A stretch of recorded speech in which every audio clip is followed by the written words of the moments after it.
For an unpopular opinion, start with where you are. And I mean, start at zero. You're a business owner, you're trying to create content that will like land to your ideal clients, but you're so like holding yourself into this perfection line of like professional, or I have to be the authority or whatever. And you're so afraid of showing where you aren't achieved, you aren't arrived. What if you didn't? And what if you just came to the table and spilled the tea? What if you offered vulnerably where you're not good at something, right? Where you haven't arrived even. Like maybe you're good at it, but you haven't gotten there. You haven't shown the proof, right? On this account, I have like not very many followers, right? Because this account isn't for me. This is not something I invest in. I create it because I know what it was like to be a content, like trying to create content for my business and not seeing it going anywhere and being so frustrated because so many people had these like 12 hooks to whatever. And it felt so contrived and so, and I felt like I was not being a person. Anyway, I went a completely different direction and I saw results in my business account.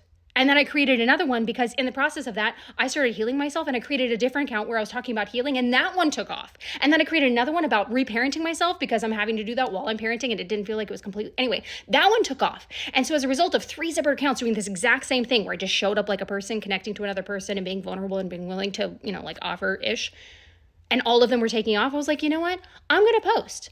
I don't cultivate this. And that's fine. I haven't arrived on this. I have very little followers. So I don't feel like there's a lot of authority for this account. And that's okay.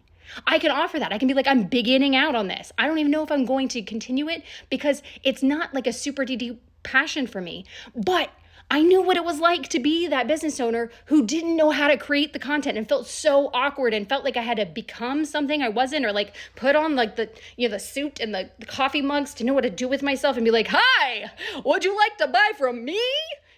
I didn't want that vibe, but that's how it felt when I was like trying to do offer up who you are, where you are.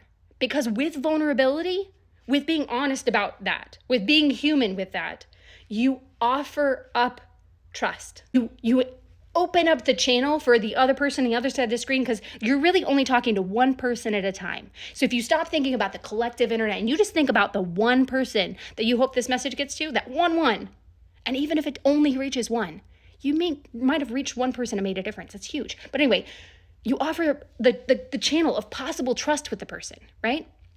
And with trust, the number one factor in sales, in someone buying from you, is trust and authority. Those are the 2 things. And when you're trying to sell someone something and doing a salesy pitch, you're not building trust and you're really not really building authority. Authority comes offering content that might help their life and get them to have their life look different. And trust is built with vulnerability, with humanity, with being a person.